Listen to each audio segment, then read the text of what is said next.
All right, so welcome back. So let me give you just a little update before I get started here. So I released my book, The Man in the Library. It's on Amazon. Um, um, by now you know that I don't release videos on schedule. Just when something comes up that's important to me or I find interesting that I can research and present something different. That's when I do a video. Now I was at Bible study a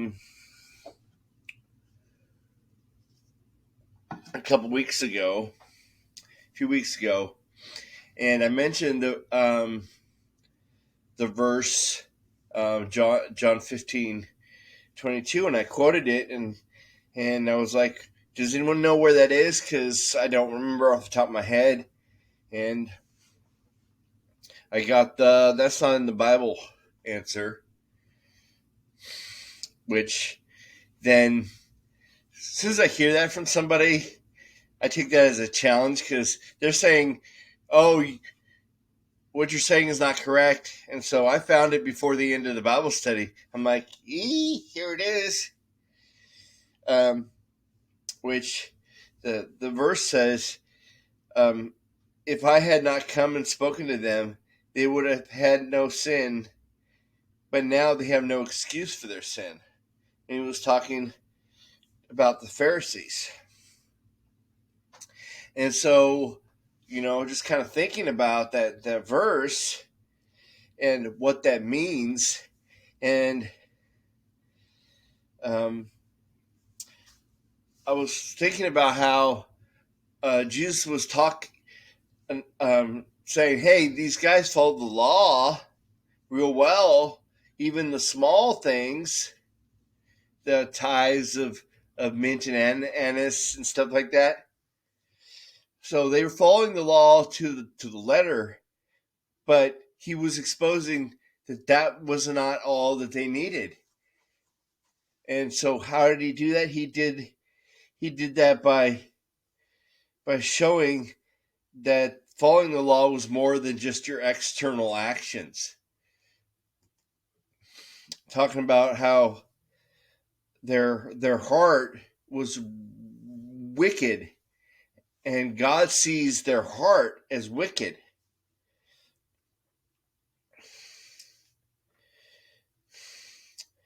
Okay, so the love of money is one thing that the Bible doesn't condemn. It doesn't say, "I don't want you to be successful." And there's a lot of the patriarchs that are successful. Abraham, Job, after his suffering, God rewards him with lots of money.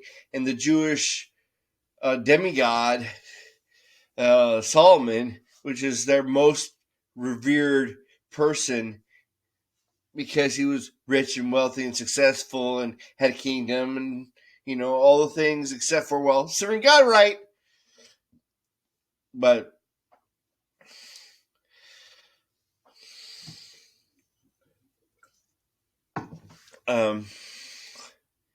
so let's look at a passage. No man can, Luke 16 verse 13 through 15. No servant can serve two masters. Either he will hate the one and love the other, or else he'll be loyal to the one and despise the other. So he's saying it's an either or in this passage. If you're serving money, you are not serving God. And I hear every time I quote a passage that talks about Jesus' relationship with wealth. Oh, well, being wealthy is not bad. It's just it's what you do with that wealth. Well, here's the thing. Before I finish this passage, I want to talk about this. In order to become wealthy, you have to strive to become wealthy. You have to work at it. your attention, your focus has to be towards the money. If you're not focused on the money, you're not going to get the money. So if you're focused on God, you're not focused on being rich. It's an either or. And at least Jesus said it was an either or. So either Jesus is right and it's an either or. Either you focus on riches to the exclusion of God, or you focus on God to the exclusion of riches. That's Jesus' words. So let's continue that passage. Now the Pharisees, who were lovers of money, heard these things, and they made fun of them. It says derided, because I use the New King James for everything, because, well, I've done that since forever, and so we're just going to keep doing it, you know? And Jesus' response to their mocking was, "You are those who justify yourselves before men, but God knows your hearts. For that which is highly esteemed among being rich and wealthy is highly esteemed among men, but it's an abomination in the sight of God."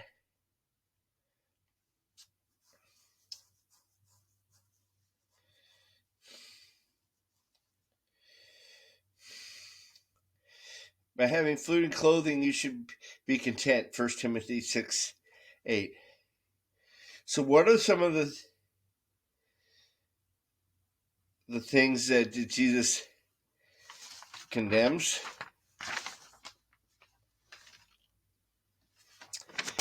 Is he condemns that the Pharisees were lovers of money. 2, that they were seeking the praise of men. And his response is not that this is sin, but that you get no reward from it. It says, take heed that you do not do your charitable deeds. It's not that your charitable deeds are evil, but to be seen by men. Otherwise you have no reward from your Father in heaven. Therefore, when you do a charitable deed, do not sound a trumpet, as the hypocrites do in the synagogues, that they may have glory from men. I say assuredly to you, they have their reward. But when you do a charitable deed, do not let your left hand know what your right hand is doing, that your charitable deed may be done in secret, and the Father in heaven who sees in secret will reward you openly. And when you pray, do not be like the hypocrites, who love to pray standing in the synagogue and on the street corners, that they may be seen by men. Surely I say to you, they have their reward. But when you pray, go to your room. When you shut the door, pray to your Father which is in the secret place, and your Father who is in secret will reward you openly. Okay, I want to talk about this for just a second. It is common practice in any type of church gathering to public prayer all the time. Public prayer, hey, let's pray over this guy. Let's open our service in prayer. Let's close our service in prayer. Let's whatever. I was at a church service and I said, "Well, I'm going to pray for this person." And you know what? I just stopped. I prayed silently. I couldn't do it publicly. I just felt convicted. Like, I don't want to do it for show, because I'm talking to God. I'm not talking for performance. And I hear these people saying, "Oh God, would you bless blah, blah, blah, blah, blah. You're so great, awesome, awesome, awesome, awesome." That's not how you talk to a person. The way that people talk to God in these public prayers is not like you talk to a person. If you're talking to God and it sounds more like a sermon, it doesn't sound like you're talking to God. You're talking about God for the benefit of all of these other people. And number 2, it says, in this ways that you can be more righteous than the Pharisees. Do not put on a false appearance. Do not be a hypocrite. He calls the scribes and Pharisees hypocrites over 20 times in the Gospels. Their motivation was not the motivation they say they had. They had false motivations.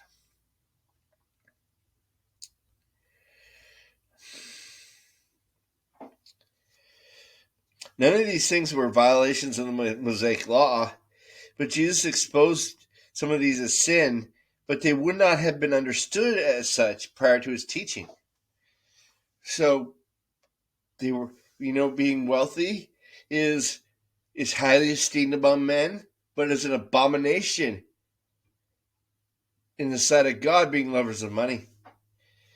Choosing to serve money over God, and because of that you become wealthy, because you've focused your time. Everything that we do takes time. What are we focused on is what we take time to do.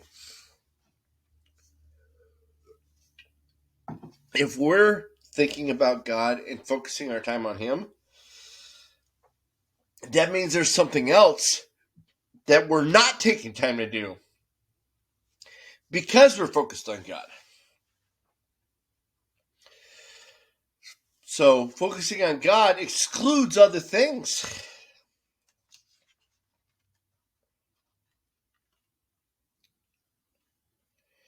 Let's see.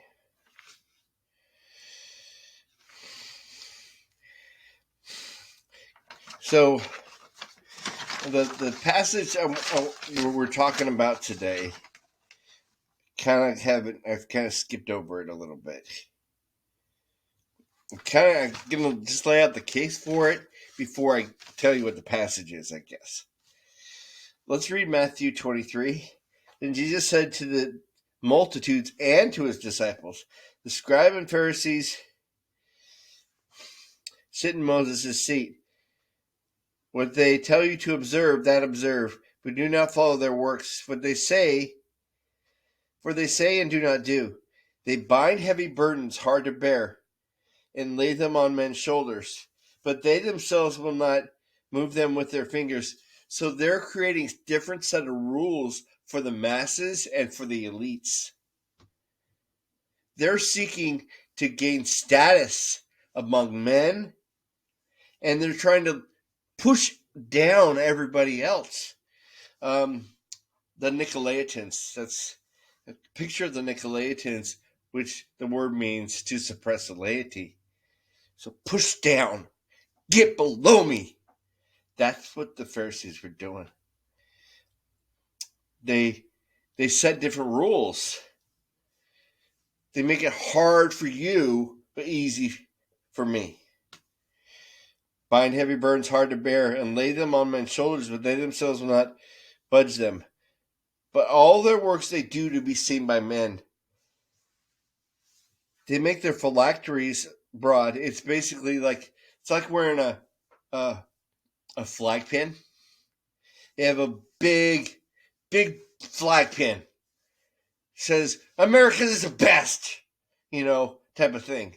Look at me, how awesome I am, because I'm more awesome than you.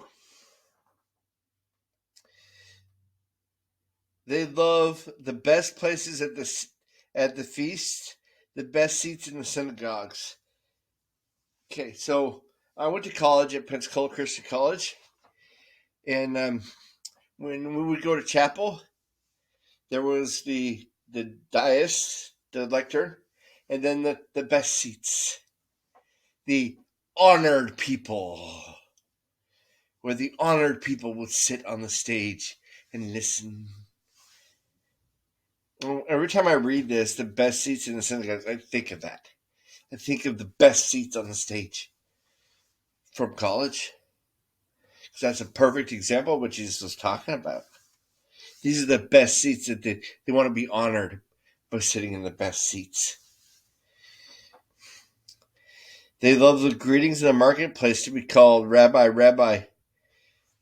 Jesus said, instead, do not be called rabbi, for there is one that's your teacher, that is the Christ, and you are all brethren. You're equal.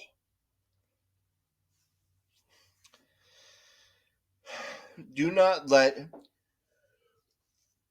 So he has just talked about how the Pharisees are creating two sets of standards for people.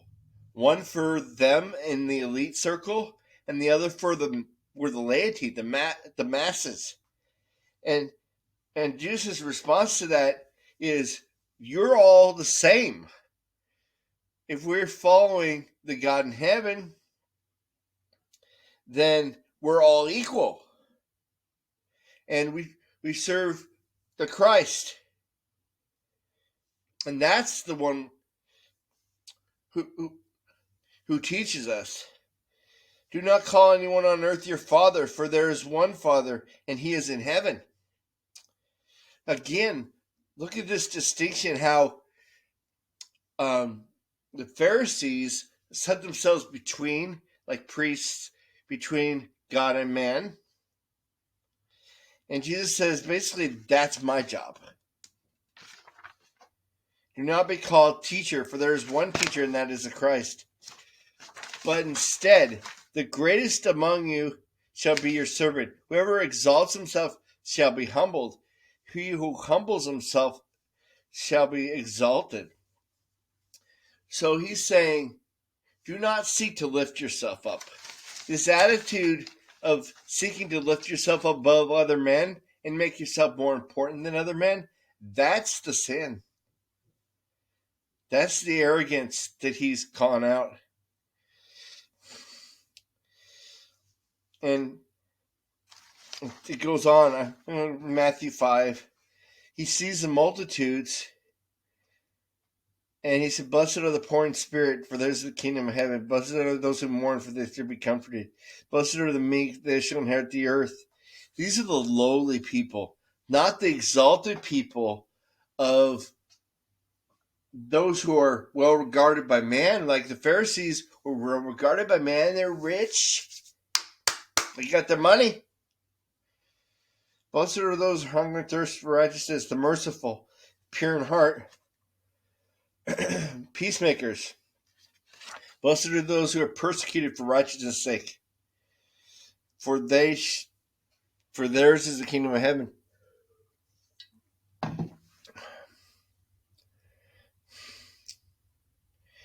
Okay, so now we're leading into the passage that we're talking about, okay? Blessed are you when they revile and persecute you, say all kind of evil against you falsely for my sake. Rejoice and be exceedingly glad, for great is your reward in heaven, for so they persecuted the prophets who were before you. Do not think that I came to destroy the law of the prophets. I did not. Surely I say to you, till heaven and earth pass away, one jot nor tittle will pass from the law till all is fulfilled. Whoever therefore breaks one of these commandments and teaches man to do so shall be called least in the kingdom of heaven. Whoever does them and teaches them shall be called great. For, this is the passage we're talking about here.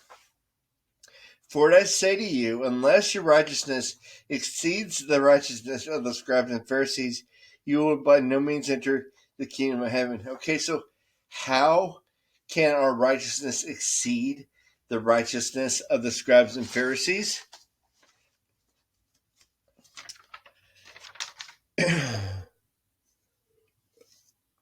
You can choose God over money with your time and your effort and your attention. Not seek the praise of men, but instead seek the praise of God. Do not put on a false appearance. Do not be a hypocrite. Do not seek to be rulers or to achieve status over others, but remember that Jesus said, we are all brethren, we are all equal. Do not seek to put yourself above others. Do not suppress the laity. we are in common. Do not seek to lift yourself up, but instead humble ourselves so that we may be exalted. Like the the the parable about the guy who goes to the feast. Do not seat nearer the master and say, hey, go further, but go further and let the master say, come nearer. That's a cultural thing where the nearest to the host was the most honored position, and the further out was the least honored position. So those that are nearest and dear will be closest.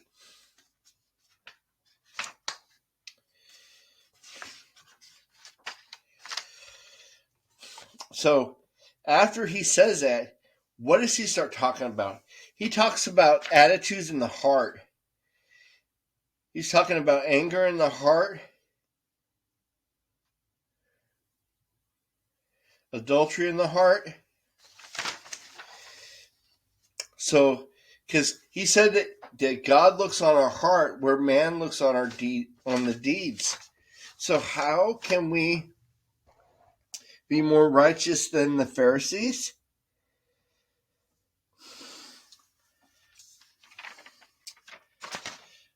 By choosing God over money, seeking the praise of God over man, being genuine and not being a hypocrite, not seeking to subjugate others or to achieve status.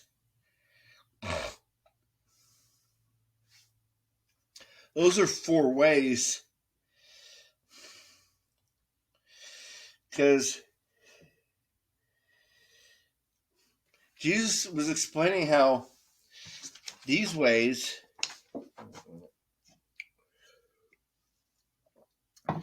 his way, matches this with the deeds. Show your deeds. Your bear your fruit. So what do your actions show that you're interested in? Is your time spent money grubbing? Are you hunger and thirst for righteousness? Are you satisfied with what you have? Or are you greedy for more?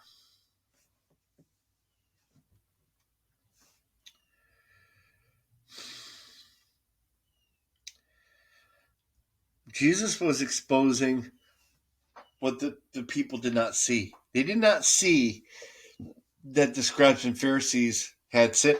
They thought of them as holy. John 15:22. Sorry. So I don't believe that was hyperbole. It's not just keeping the commands of God, but serving God with your heart. That's the difference. I was talking with my mom about a specific person that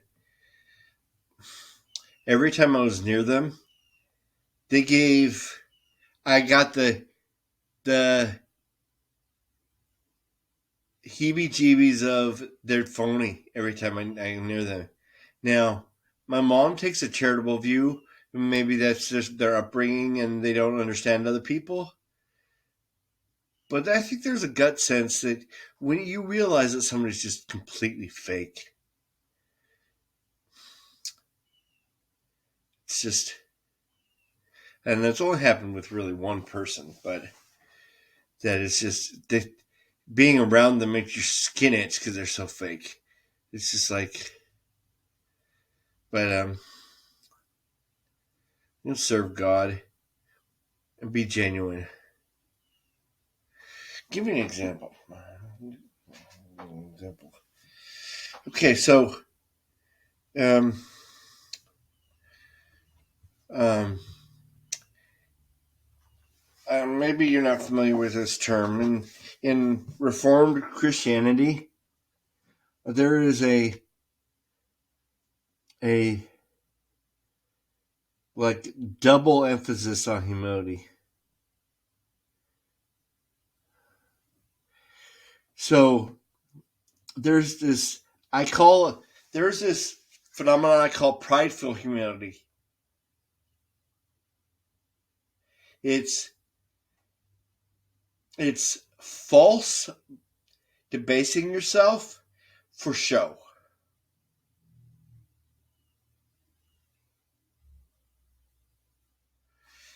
Woe is me. Woe is me. I'm just a sinner. I'm just a sinner. Well, what have you done wrong?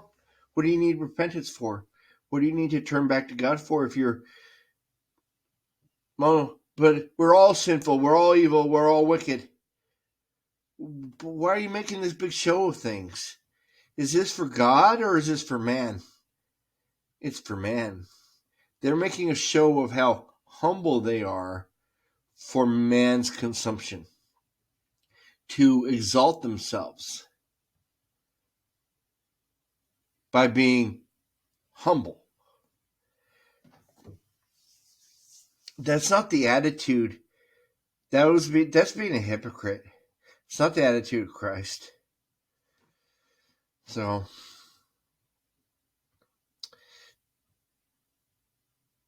you can take what the Bible says and use it incorrectly if your heart's incorrect.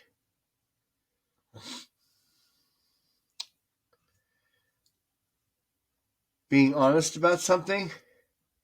So give an example. There's a guy at one of my Bible studies who knows the Greek, and he stated he reads it in the Greek. He doesn't actually read it in the English, so he doesn't know the English as well as he knows the Greek. Now, if that person were to present himself as an ignoramus, it'd be false piety. He does understand things. He understands the Greek.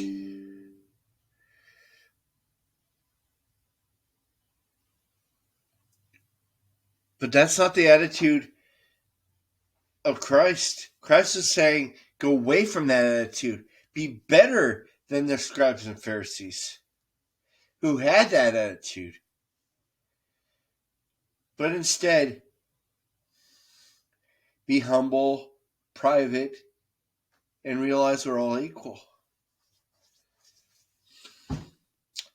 So, if you want to get my book, The Man in the Library, A Journey of Faith, Love, and Cryptic Letters. Available on Amazon under Phoenix Van Dale.